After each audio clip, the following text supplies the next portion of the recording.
Into the woods, it's time to go. I hope this movie doesn't blow. Into the woods, it's time to go to make a buck for Disney. Okay, so yeah, Into the Woods. Let's talk about it. Um, Full disclosure, first off, I really like the stage version of this.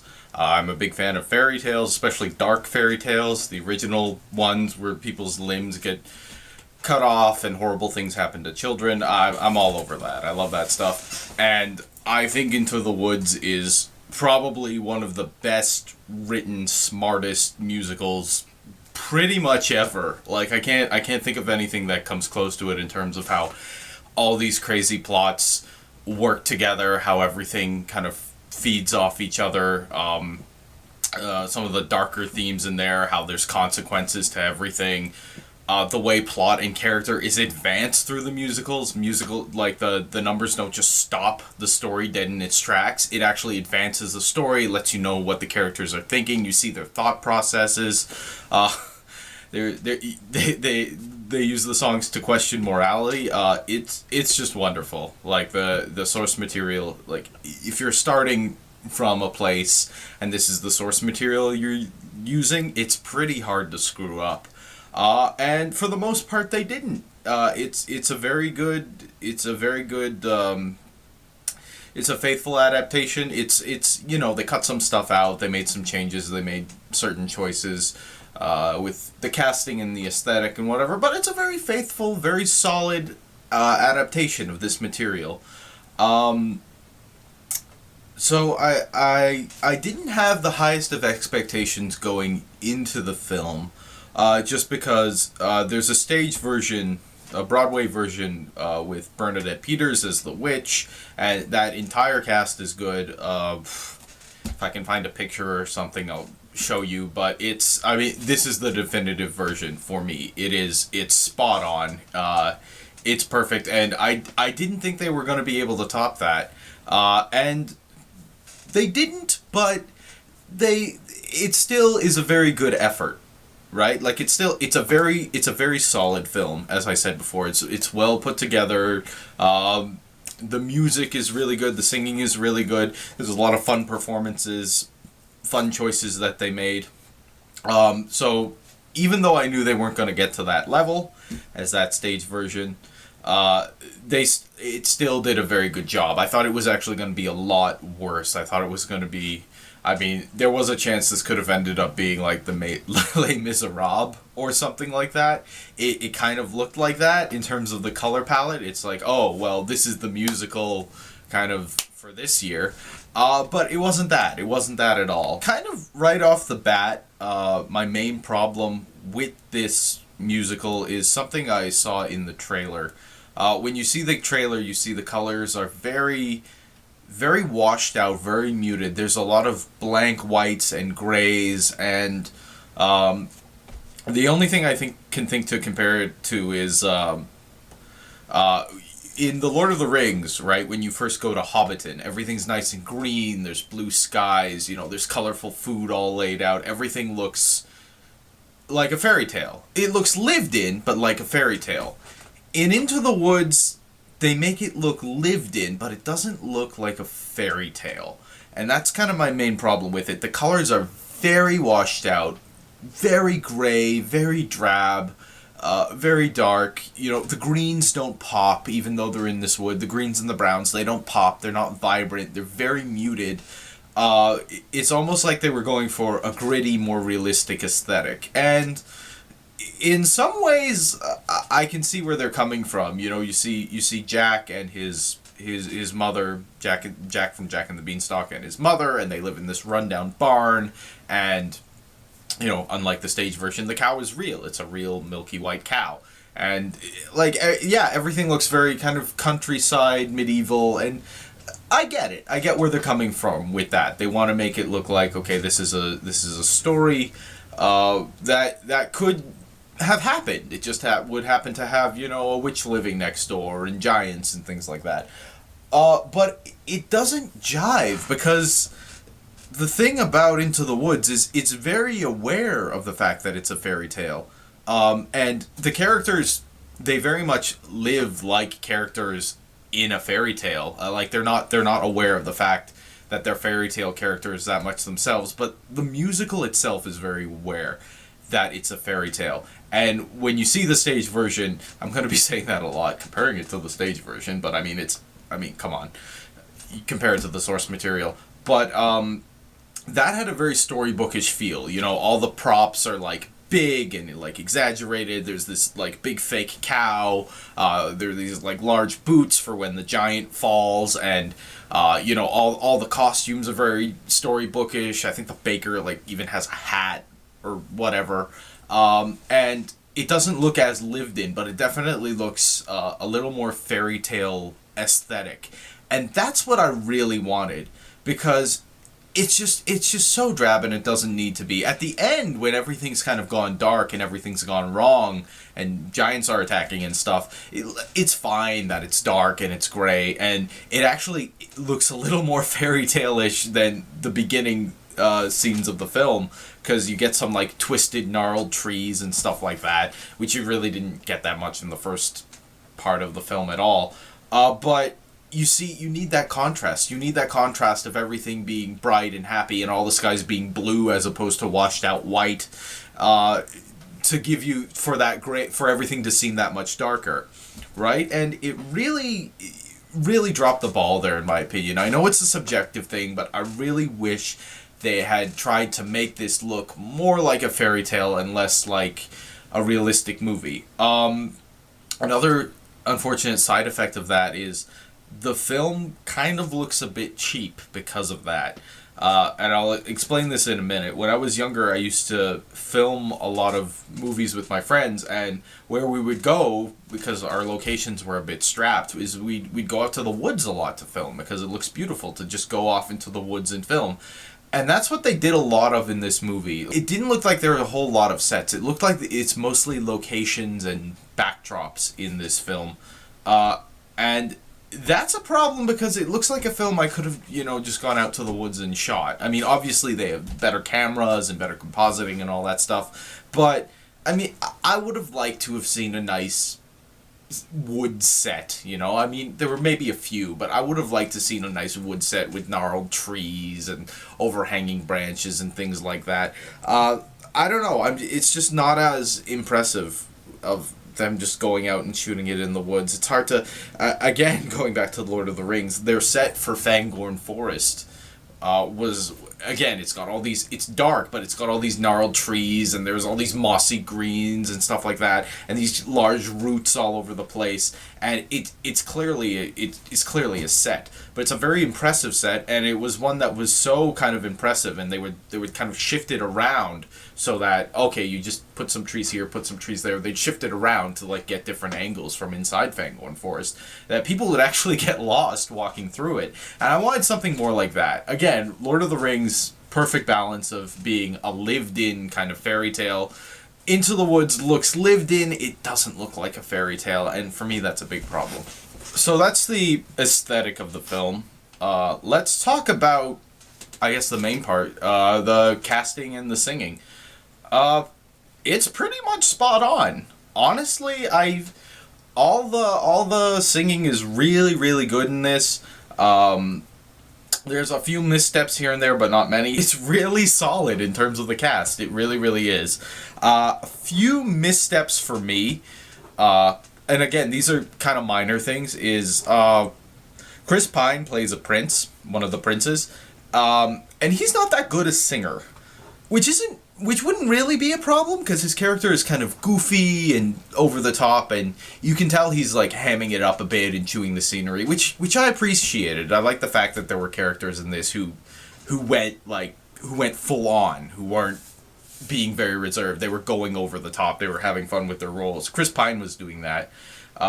Some of his choices were a little... Sometimes he sounded more like the Johnny Depp villain than he did a prince with his, like, growly voice or whatever. But, yeah, he's not the greatest singer, which wouldn't be a problem. But the other prince, whose name I can't remember, has a really nice voice.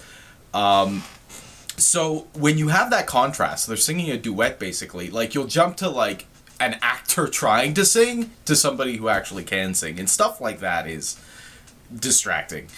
I hate to say it, but it's true. Meryl Streep was kind of a bit of a low point for me. First, when you see her, like, first, her makeup isn't, again, it's not that exaggerated.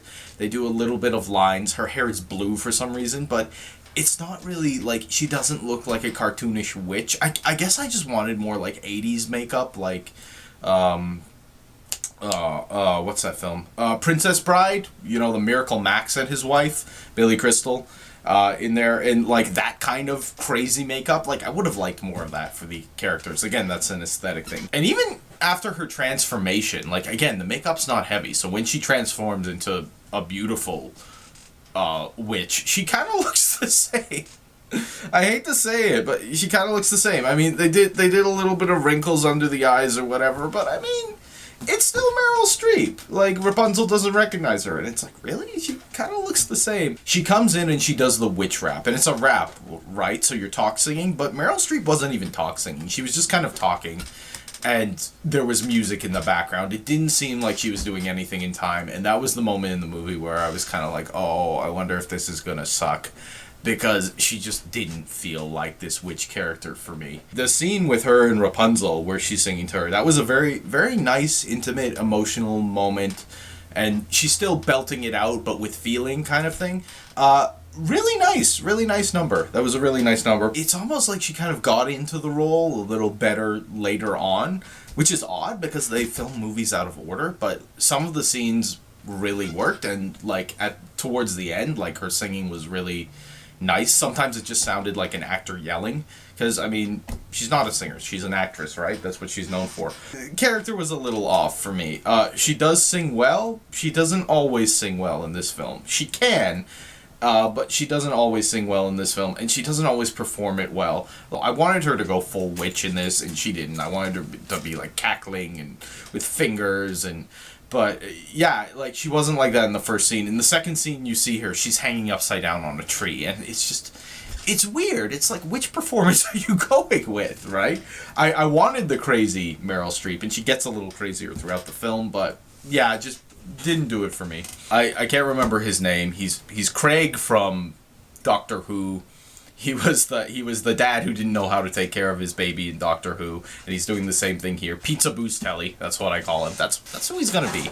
He was the baker. It was wonderful. He was so charming and fun and lovable, and just, he inhabits the role with ease, and he's not the greatest singer, but he doesn't have to do that much singing, and he's really fun to watch. He's just, you really enjoy this character. Yeah, so he was really nice. The little girl they got to play Red Riding Hood was spot on. Like, listening to her voice and her sing, and the way she just delivered all her lines in this kind of sardonic flat tone reminded me a lot of the stage version, which is a really good thing in this case.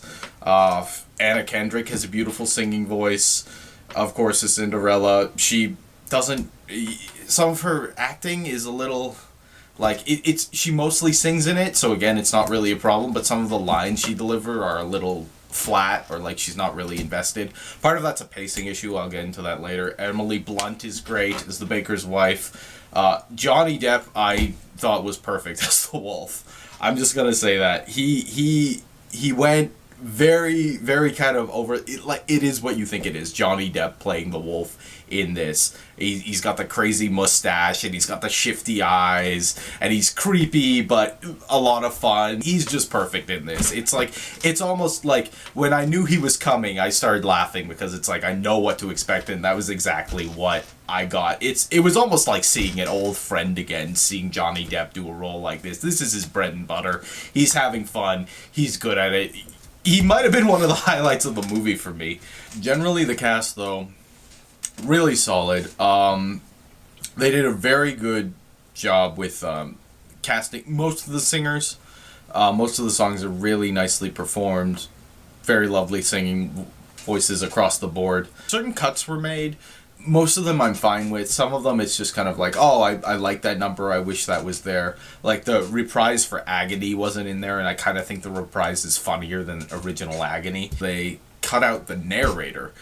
There's a lot of funny stuff with the narrator. The narrator's voice is heard off screen throughout the film, But it's a lot funnier just having a real narrator there, kind of looking over the scene, interacting with the characters. He interacts directly with the story, and it's hilarious, and it's completely gone. That's completely cut out. They basically usurp the story, usurp the narrator, and say, we don't like the way you're telling the story, and they get rid of him.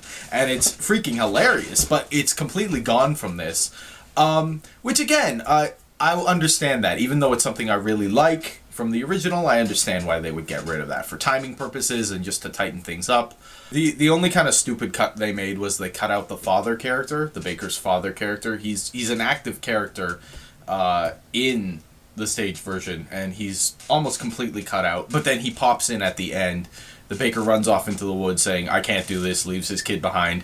The Baker's father pops up and says, no, go back to your kid, and he does. He has a change of heart in 30 seconds, and it's really stupid, and it should have just, if you're going to cut out the father character, just cut him out from the movie entirely. I get why they did it, it's a timing issue, but if you're going to make those kind of cuts, just go all the way, don't go halfway, no half measures. Another problem, aside from the aesthetic, with this film is the way it's staged and the way a stage play would translate to film.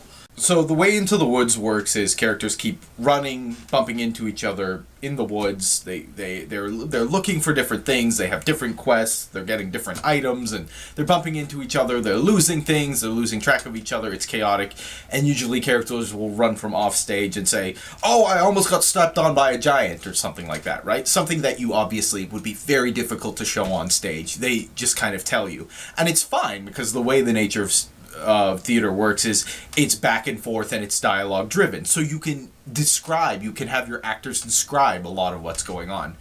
In film, you have the luxury of being able to show everything, which would be the perfect reason to make a film adaptation of this popular musical, to show what you couldn't show before. But this film still shows very little. It still has a lot of characters just saying what they've been through, and it's kind of like, again, my first instance of kind of fear with this thing was the witch rap. You know, the witch comes in and she's telling a story from before, and you don't really see any you see a little bit of flashback, but not much. You feel like it's a missed opportunity because it's film. You can show everything. You can show anything you want. And they don't do that for the most part. There are a few interesting moments where, for example, Red Riding Hood is singing, and there's this moment where you see her actually kind of getting eaten by the wolf. She's falling down this hole, this large hole, like it's Alice in Wonderland, and she lands in this area that's basically like a big billowing curtain that has like lighting effects to make it look like the veins of a stomach or something, and she finds her mother sitting there in the corner, and that's wonderful. I love that. Like, you're seeing it and it's so over the top and ludicrous, but it's done in such a fun way, and that's wonderful. I would have loved to have seen more of that. There are a few other interesting scenes that are interestingly staged. The Cinderella's on the steps of the palace number, it actually has her standing stuck in the tar pitch. The prince sets out tar pitch, so when she's running away, she'll get stuck, and he'll finally catch her before she runs away. And she's standing there, and he comes in, and then it's almost like slow-mo. You see these embers from the torches flying in the air, and it's slow-mo, and she's thinking about what to do, whether to let herself be caught, whether to run away. No, I'm going to run away and leave a clue, that kind of thing. But time slows down, and you see her, like, working through it. Like, everything else in the scene is frozen around her, but she's just kind of walking back and forth, literally, and in her mind, going over what to do. And that was staged very nicely. And it was nice when they did stuff like that to make things visual. Another nicely staged scene was the Agony number. I'm pretty sure it's a set. It was like a very nice kind of literal waterfall set. I think it would have to have been. Either that or they found like the perfect looking little waterfall somewhere in the woods. And the princes are singing, but every time they go agony, they kind of splash the water, and they're lying down and they're getting wet and they're ripping their clothes, and just kind of the way that was staged with them like singing it on top of this waterfall, and occasionally the camera would pan back and you'd see them walk down a little and you'd see them over the top of the waterfall kind of standing on top of it and singing. That was nicely staged. That was nicely done. You got a good sense of the characters from that. They didn't show as much as they could have. They were very faithful, but I think you could have taken more liberties and shown more things that you weren't able to show, and it would have been more effective. All in all, I would recommend this film. Like, just obvious things. If you don't like musicals, if you don't like fairy tales, then this isn't going to be for you.